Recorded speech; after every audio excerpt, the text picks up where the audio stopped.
Hello everyone, मैं हूँ रजनीश कुमार और बहुत बहुत स्वागत है आपका आर्टिक जी चैनल में। तो आज हम बात करने वाले हैं तत्वों के आवर्त वर्गीकरण में आगे के टॉपिक पर। ठीक है, मैंने आपको इससे पहले लेक्चर में बताया था मेंडलीव की मूल आवर्त सारणी के विषय में। ठीक है, तो वहाँ तक हो चुका है। अब हम आगे बढ़ते हैं। तो आज का जो हमारा टॉपिक है वो है आधुनिक आवर्त सारणी पर। ठीक है, जैसा आप देख रहे होंगे, आपको दिख रहा है आधुनिक आवर्त सारणी। तो इसके विषय में आज हम बात करेंगे। तो देखिए, आधुनिक आवर्त सारणी में आपको बताया जाएगा पहला नंबर। तो इसमें ये बताया गया आधुनिक आवर्त सारणी में कि जो तत्व हैं, ठीक है, तत्व वो परमाणु क्रमांक के अनुसार रखे गए हैं। किसके अनुसार? परमाणु क्रमांक, जिसको यहाँ पर आप देख रहे होंगे दर्शाया गया है। तत्व के परमाणु द्रव्यमान की तुलना में उसका परमाणु संख्या अधिक आधारभूत गुणधर्म है। यहाँ पे परमाणु संख्या का मतलब क्या है? परमाणु क्रमांक से। ठीक है, तो बेसिकली आधुनिक आवर्त सारणी का पहला रूल ये है कि तत्वों को जो है उसके परमाणु क्रमांक के अनुसार व्यवस्थित किया गया है। तो जैसा आप सामने देख रहे हैं, ये है आधुनिक आवर्त सारणी। ठीक है, जिसको हम पीरियोडिक टेबल भी बोलते हैं। तो चलिए इसके विषय में थोड़ा थोड़ा बात करते हैं। तो आप देख रहे हैं जो आपको ये 7 तक काउंटिंग दिया गया है। देखिए 1 2 3 4 5 6 7। ठीक है, आप सामने ऐसे बढ़ते जाएंगे, ये जो लाइन दिख रही है इनको हम बोलते हैं आवर्त। क्या बोलते हैं? आवर्त। इनको हम बोलते हैं क्षैतिज लाइनें। क्या बोलते हैं? क्षैतिज लाइन। आप इस तरीके से चलोगे तो इसको हम क्या बोलेंगे? क्षैतिज लाइन। तो देखिए कितनी क्षैतिज लाइनें हैं। एक हो चुका है, 2 3 4 5 6 7। ठीक है, तो आधुनिक आवर्त सारणी में आवर्त कितने हैं? 7 हैं। ठीक है, जो क्षैतिज लाइन है इनको हम बोलते हैं आवर्त। और इसमें हम समूह की बात करें तो देखिए 1 2 3 4 5 6 7। इस तरीके से आप बढ़ते जाओगे तो फाइनली यहाँ तक आप देखेंगे 18 ऊर्ध्वाधर लाइनें हैं जिनको हम बोलते हैं समूह। ठीक है, तो हमको नोट डाउन करने वाली पॉइंट क्या है कि आधुनिक आवर्त सारणी में आवर्त होते हैं 7 और समूह या वर्ग होते हैं 18। बात में आता है आवर्त कितने हैं? आवर्त हैं 7। ठीक है, वर्ग कितने हैं? वो हैं 18। ठीक है ना। अब आगे हम बात करने वाले हैं इस आवर्त सारणी को किस किस खंडों में या ब्लॉक्स में बांटा गया है। तो पहले देखिए, ये इतना जो पोर्शन है, ठीक है, इसको हम बोलते हैं यस ब्लॉक। क्या बोलते हैं? Yes block. ठीक है ना। और यहाँ से इतना जो आपको लाइनें दिख रही हैं, मतलब सॉरी यहाँ तक, ठीक है, ये इतनी लाइनें जो भी हैं इनको हम बोलते हैं पी ब्लॉक। क्या बोलते हैं? P block. ठीक है ना।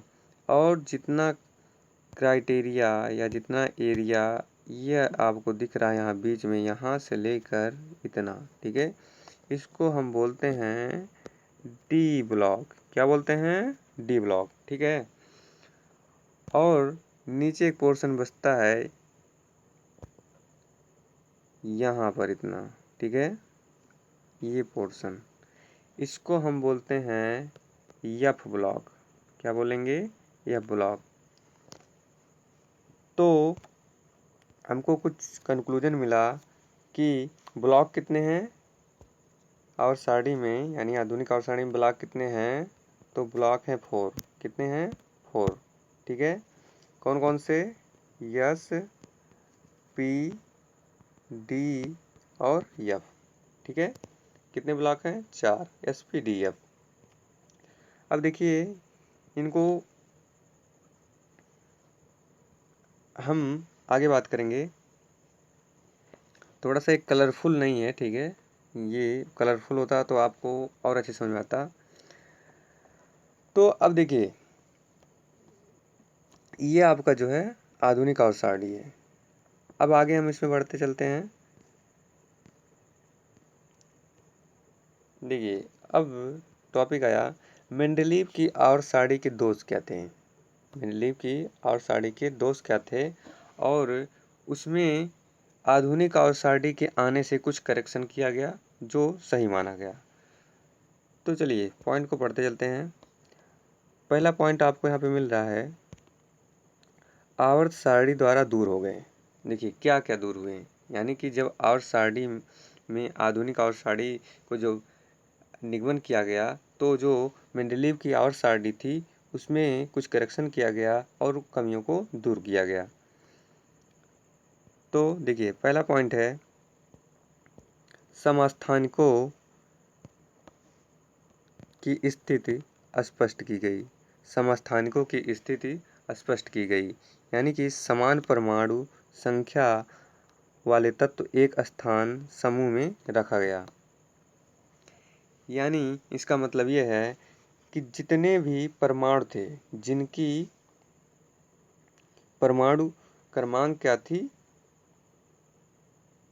एक समान थी, उनको एक स्थान पर रखा गया। दूसरा पॉइंट देखिए, कह रहा है कोबाल्ट, ठीक है, कोबाल्ट जिनकी परमाणु क्रमांक या परमाणु संख्या कितनी है 27, वह निकिल परमाणु से पहले आएगा। नेक्स्ट पॉइंट देखिए, देखिए थोड़ा सा थ्योरेटिकल है, इसको एज इट इज आप लर्न करने की कोशिश करें, ठीक है। उसके बाद नेक्स्ट पॉइंट है, परमाणु संख्या सदैव पूर्ण संख्या होती है, अतः हाइड्रोजन व हीलियम के बीच में कोई तत्व नहीं आएगा, ठीक है ना। चलिए आगे बात करते हैं, परमाणु संख्या के विषय में थोड़ा सा जानते हैं। आपको परमाणु संख्या जानना है। देखिए हाई स्कूल में जो है बोर्ड में एक बार केवल परमाणु संख्या यानी परमाणु क्रमांक का डेफिनेशन पूछा गया था, तो आपको ये जानना काफ़ी ज़रूरी है, ठीक है। तो यहाँ पे बात करते हैं परमाणु संख्या के विषय में। कहा जा रहा है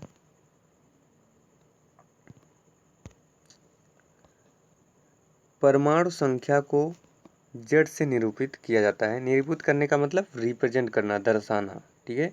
तो परमाणु संख्या को किससे लिखा जाता है, जेड से। परमाणु संख्या अणु के केंद्र पाए जाने वाले प्रोटॉन की संख्या के बराबर होते हैं। मीन्स क्या, सुनिए, यहाँ पर आपको एक फार्मूला लर्न करना है, ठीक है। Z equal to P equal to E, Z equal to, देखिए Z equal to P equal to E. इसका मतलब क्या है,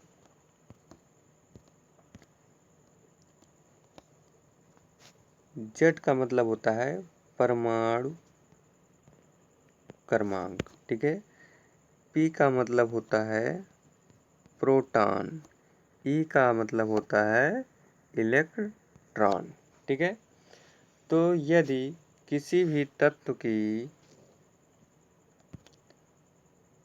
परमाणु क्रमांक जितनी होगी, यानी जेड परमाणु क्रमांक जितना होगा, उतने ही उस तत्व में प्रोटॉन होंगे, उतने ही उसमें क्या होंगे, इलेक्ट्रॉन होंगे।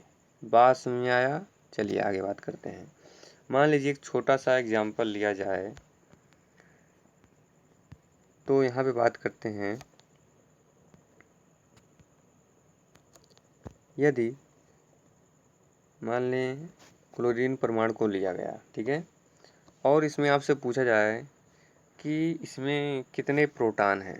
प्रोटॉन की यदि संख्या आपसे पूछी जाए कि यहाँ पर क्लोरीन में कितने प्रोटॉन होते हैं, तो बेसिकली आपको करना क्या है, आपको तुरंत लर्न करना है Z equal to P equal to E, यानी कि किसी भी तत्व का जितना परमाणु क्रमांक उतने उसमें प्रोटॉन उतने उसमें इलेक्ट्रॉन, ठीक है।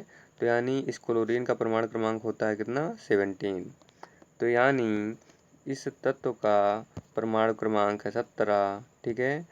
तो इस तत्व में प्रोटॉन कितने होंगे, 17 होंगे, ठीक है ना, क्योंकि इसका परमाणु क्रमांक 17। तो इसमें प्रोटॉन कितने 17, इसमें इलेक्ट्रॉन कितने 17। ठीक है ना। चलिए आगे बात करते हैं। देखिए आगे नेक्स्ट पॉइंट है, आधुनिक आवर्त सारणी में 18 ऊर्ध्व स्तंभ हैं जिन्हें समूह कहा जाता है। 7 क्षैतिज पंक्तियां हैं जिन्हें आवर्त कहा जाता है। ठीक है, अभी आपको मैंने दिखाया था, देखिए ये हैं क्षैतिज पंक्तियां, ये क्षैतिज पंक्तियां हैं। ठीक है, जो इस तरीके से लाइनें आपको दिखेंगी, ठीक है, वो सब क्या होंगे, क्षैतिज पंक्तियां। और जो आपको खड़ी लाइनें दिखेंगी, यानी इस तरीके से, ठीक है, इस तरीके से, ये सब लाइनें कैसी लाइनें हैं, ऊर्ध्वाधर लाइनें हैं। ठीक है, तो इनको हम बोलेंगे क्या, समूह। तो यही कहा जा रहा है कि आधुनिक आवर्त सारणी में कुल 18 ऊर्ध्व स्तंभ हैं जिन्हें क्या बोलते हैं, समूह। ठीक है, और 7 क्षैतिज पंक्तियां हैं जिन्हें कहा जाता है आवर्त। ठीक है, तो आगे हम बात करते हैं नेक्स्ट पॉइंट पे। किसी भी आवर्त में पाए जाने वाले सभी तत्वों में कोषों की संख्या समान होती है। एग्जाम्पल देखिए नीचे दिया गया है, कहा जा रहा है लिथियम है, तो लिथियम के जो संयोजी कोष हैं वो लास्ट में कितने आ रहे हैं, 1। बेरिलियम है 2, बोरान है 3, कार्बन है 4, नाइट्रोजन है 5। ये कैसे हमको पता चलेगा कि इनके कोषों की संख्या कैसे आ रही है। ठीक है, तो आगे दिया गया है, फिर हम उसमें बात करेंगे। ठीक है, नेक्स्ट पॉइंट है, इसमें कह रहा है एक समूह के सभी तत्वों में संयोजी इलेक्ट्रॉनों की संख्या समान होती है। देखिए एक समूह दिया गया है, पहला समूह ये, ठीक है, पहले समूह में दिखाया गया है कि हाइड्रोजन, लिथियम, नाइट्रोजन। ठीक है,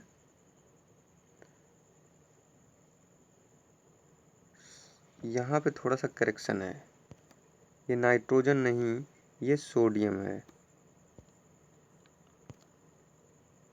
पीडीएफ बनाने में थोड़ा सा प्रॉब्लम हो गया है। चलिए, ये जो आपको दिख रहा है ये सोडियम है, Na। ठीक है, क्या है, सोडियम। तो सोडियम का परमाणु क्रमांक कितना होता है, 11। अगर जो इसके संयोजी इलेक्ट्रॉन निकालेंगे तो आएगा 2, 8, 1। अब आप लोग सोच रहे होंगे कैसे आता है। ठीक है, तो चलिए थोड़ा सा टाइम लेता हूँ, लेकिन इसको मैं पूरा प्रोसेस जो है बता रहा हूँ। आपको बेसिकली कुछ चीज़ें जानने हैं। क्या क्या जानने हैं, संयोजी इलेक्ट्रॉन को निकालने के लिए पहले देखिए, सबसे पहला काम है कि आपको आवर्त सारणी में जितने भी एलिमेंट्स दिए गए हैं, ठीक है, उनके आपको जो है परमाणु क्रमांक एज इट इज आपके फिंगर टिप्स पे होने चाहिए। ठीक है, तभी आप आगे संयोजी इलेक्ट्रॉन, इलेक्ट्रॉनिक विन्यास, बहुत सी ऐसी पॉइंट्स हैं जहाँ पे आपको काम देगा। तो चलिए कुछ बेसिक चीज़ बता रहा हूँ, उसको याद रखिए, फिर आगे जो है आप संयोजी इलेक्ट्रॉन निकालना सीखेंगे। देखिए एक तरीका है कि आप याद रखें कि किसी भी परमाणु के, ठीक है, किसी भी एटम के पास में 4 कोष होते हैं। कितने, 4। जैसे देखिए ये है आपका केंद्रक, ये पॉइंट जो दिख रहा है आपको ये है केंद्रक, केंद्रक है। ठीक है, तो केंद्रक में प्रोटॉन और न्यूट्रॉन पाए जाते हैं, प्रोटॉन और न्यूट्रॉन पाए जाते हैं। ठीक है, बाकी इलेक्ट्रॉन इसके सराउंडिंग चक्कर लगाते रहते हैं। तो देखिए इसको जो है, इन कोषों को के, यल, यम और एक चौथा कोष है, सॉरी एक चौथा केस है जिसे नाम दिया गया क्या, एन, KLMN। ठीक है, तो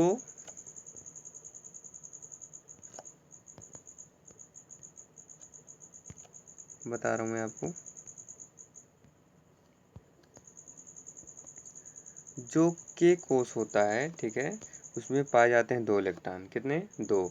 जो आपका यल कोष है उसमें पाए जाते हैं 8 इलेक्ट्रॉन, और जो आपका यम कोष है उसमें पाए जाते हैं 18 इलेक्ट्रॉन, ठीक है। और जो आपका यन कोष है उसमें पाए जाते हैं 32 इलेक्ट्रॉन। पहले नंबर तो आपको लर्न होना चाहिए, ठीक है, कि किस कोष में कितने इलेक्ट्रॉन पाए जाते हैं। चलिए स्लाइड को हटाते हैं। उसके बाद देखिए, अब ऐसे दैनिक भाषा में समझिए कि जैसे आपके पास 4 कमरे हैं, ठीक है। कितने कमरे? 4 कमरे हैं। तो मान लीजिए एक तत्व है सोडियम, ठीक है, और सोडियम का परमाणु क्रमांक होता है 11। तो मान लीजिए सोडियम है, उसके पास है 11 इलेक्ट्रॉन। अभी आपको मैंने बताया था ना कि किसी भी तत्व का परमाणु क्रमांक जितना होगा उतने उसके पास प्रोटॉन होंगे, उतने उसके पास क्या होंगे? इलेक्ट्रॉन। तो यानी सोडियम के पास इलेक्ट्रॉन कितने हैं? 11, ठीक है। तो ऐसे सोचिए कि आप हैं, आपके पास 11 इलेक्ट्रॉन हैं। कितने इलेक्ट्रॉन? 11, ठीक है। और 4 खाने हैं। कितने खाने हैं? 4 खाने, के एल एम एन, ठीक है। ये समझिए छोटे छोटे खाने हैं।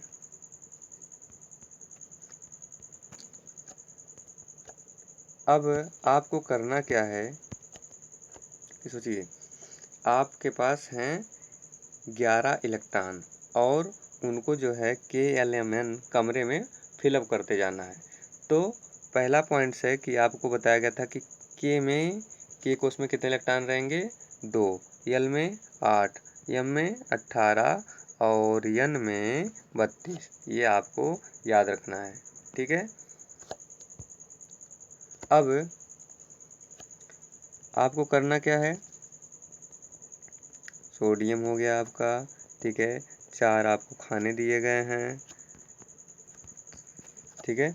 और ये भी आपको पता है कि के में 2 और यल में, ठीक है, 8 और यम में 18 और एन में 32 इलेक्ट्रॉन रहेंगे। तो आप अब फिलअप करते जाइए। सोडियम के पास इलेक्ट्रॉन कितने थे? 11, ठीक है। तो पहले कोष में कितने इलेक्ट्रॉन डालेंगे? 2, ठीक है, और दूसरे में 8। अब आप सोचिए सोडियम के पास इलेक्ट्रॉन कितने थे, यानी आपके पास इलेक्ट्रॉन कितने थे? 11। आपने पहले कोष में कितने इलेक्ट्रॉन भरे? 2, और दूसरे में 8। तो सोचिए सोडियम के पास 11 इलेक्ट्रॉन थे, तो 11 में से आपने 8 इलेक्ट्रॉन तो यूज कर दिया, यानी फिल कर दिए, तो बचे कितने? 1, ठीक है। तो बात सुनिए, संयोजी इलेक्ट्रॉन होते क्या हैं, ठीक है। किसी भी तत्व के वायु कोष में, यानी एक सोडियम है, इस तत्व के वायु कोष में कितने इलेक्ट्रॉन हैं? 1, ठीक है। तो ही क्या है? इसके संयोजी इलेक्ट्रॉन है, ठीक है। यदि आपसे सजगता पूछा जाए, ठीक है, तो आप बताएंगे कि सोडियम में सजगता भी होता है 1। संयोजी इलेक्ट्रॉन और सजगता में डिफरेंस है, ठीक है। मैं इसको आगे बताऊंगा, लेकिन अभी केवल आप समझते जाइए इसको। नेक्स्ट एग्जाम्पल की और एक हम बात कर लेते हैं। इसमें आपको बताना है,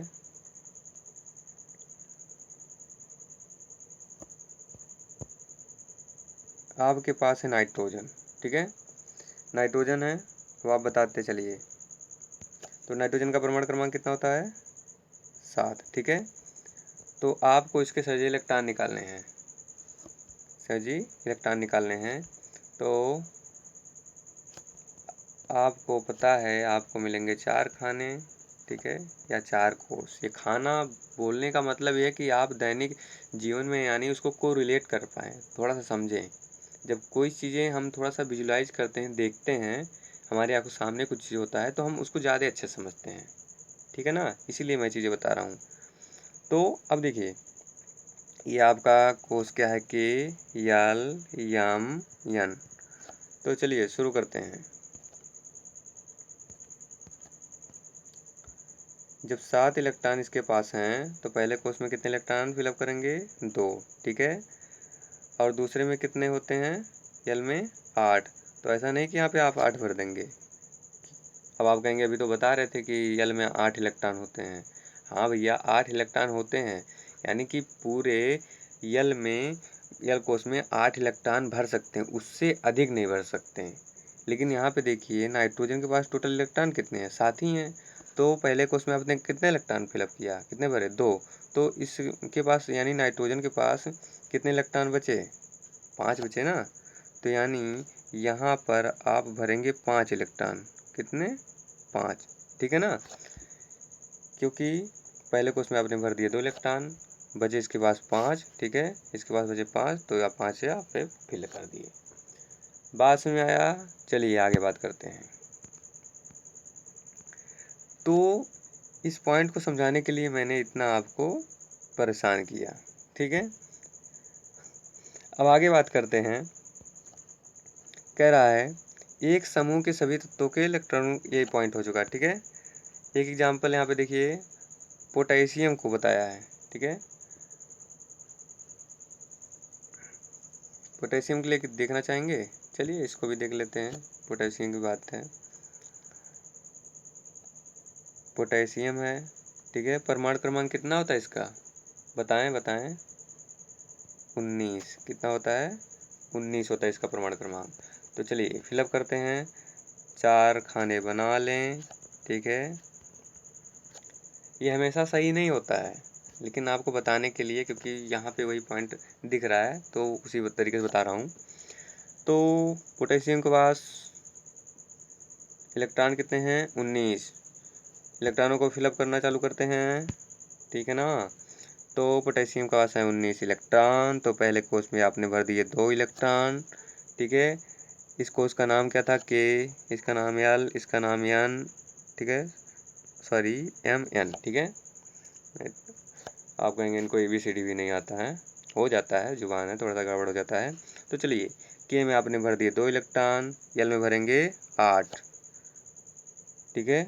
किसी के दिमाग में ऐसा तो नहीं चल रहा है सर जी, सॉरी, मतलब यहाँ पे जब 19 इलेक्ट्रॉन है तो पहले में हमने भर दिया 2, और यहाँ पे मान लीजिए भर दिए 17 इलेक्ट्रॉन, तो 17 2 19 हो गए। नहीं भैया, ऐसा सही नहीं है। क्यों सही नहीं है, क्योंकि आपको मैंने बताया है कि दूसरे कोश में यानी एल वाले कोश में 8 ही इलेक्ट्रॉन रहेंगे। जब 8 हो जाएंगे तो उससे आगे आप जाएंगे। जैसे बात को समझिए, आपके जेब में हैं 18 टॉय हैं, ठीक है, और आपके सामने हैं 4 खाने।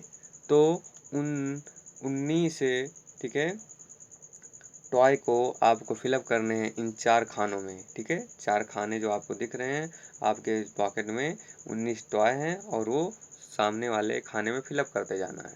तो पहले जब आपने 2 इलेक्ट्रॉन यानी 2 टॉय आपने के में फिल कर दिया, ठीक है, के वाले में जब आपने फिल कर दिया, तो के में फिल कर दिया आपने, और फिल करने के बाद चलिए, थोड़ा सा स्लाइड में प्रॉब्लम हो गया है, फिर भी जल्दी जल्दी देखते हैं। चलिए शुरू करते हैं। पोटेशियम के पास इलेक्ट्रॉन कितने, 19, ठीक है। तो पहले कोश में कितने इलेक्ट्रॉन डालेंगे, 2, दूसरे में 8, तीसरे में 18। अगर जो आप 18 करेंगे तो सोचिए इसके पास इलेक्ट्रॉन कितने हो गए, सोचे सोचे, 8 2 10, 10 20, 8 28 हो गए। लेकिन इसके पास 28 इलेक्ट्रॉन तो है ही नहीं ना।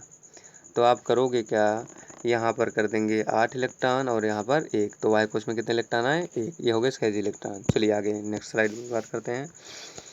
देखिए नेक्स्ट पॉइंट है, कहा जा रहा है सभी तत्वों में संयोजी इलेक्ट्रॉनों की संख्या समान है।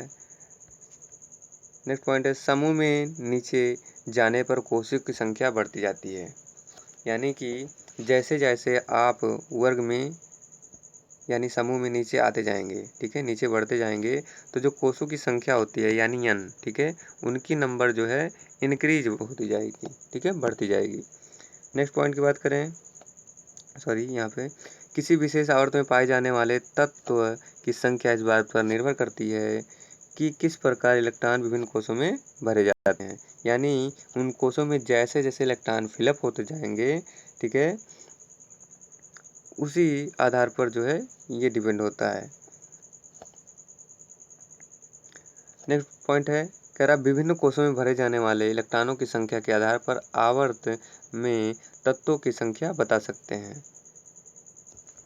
यानी कि जैसे जैसे इलेक्ट्रॉनों की संख्या बढ़ती जाएगी तब आप समझेंगे कि किस तत्व में कितने कोष हैं। नेक्स्ट पॉइंट है, किसी कोषों में इलेक्ट्रॉनों की अधिकतम संख्या 2n² पर निर्भर करती है, जहां पर n कोषों की संख्या को दर्शाता है। देखिए KLMN अभी आपको बताया गया था, यानी कि आप n का स्क्वायर करेंगे तो किसी भी तत्व में जो उसके मैक्सिमम, ठीक है, यानी अधिकतम कोषों की संख्या होगी वो आप निकाल सकते हो। ठीक है, नेक्स्ट पॉइंट की बात करते हैं। आवर्त सारणी में तत्वों की स्थिति उसकी रासायनिक क्रियाशीलता को बताती है। यानी आवर्त सारणी में जो भी तत्व हैं, ठीक है, उसकी पोजीशन जहाँ पे है, जैसे मान लो हाइड्रोजन पहले पर है, ठीक है, पहले नंबर पर है, हीलियम है उसके बाद, ठीक है, लिथियम है, बेरिलियम है, बोरान है। तो ऐसे ऐसे जो भी तत्व जहाँ पर स्थित हैं वो अपनी रिएक्टिविटी को दिखाता है, उसकी केमिकल रिएक्टिविटी कैसी है उसको बताएगा। नेक्स्ट पॉइंट है, सजगता इलेक्ट्रॉनों द्वारा तत्व निर्मित आबंध प्रारूप संख्या निर्धारित होती है। चलिए अब नेक्स्ट जो है छोटा सा टॉपिक है उसको आगे बात करें क्या, क्योंकि टाइम मेरे हिसाब से ज़्यादा बढ़ता जा रहा है क्या। चलिए बात कर लेते हैं।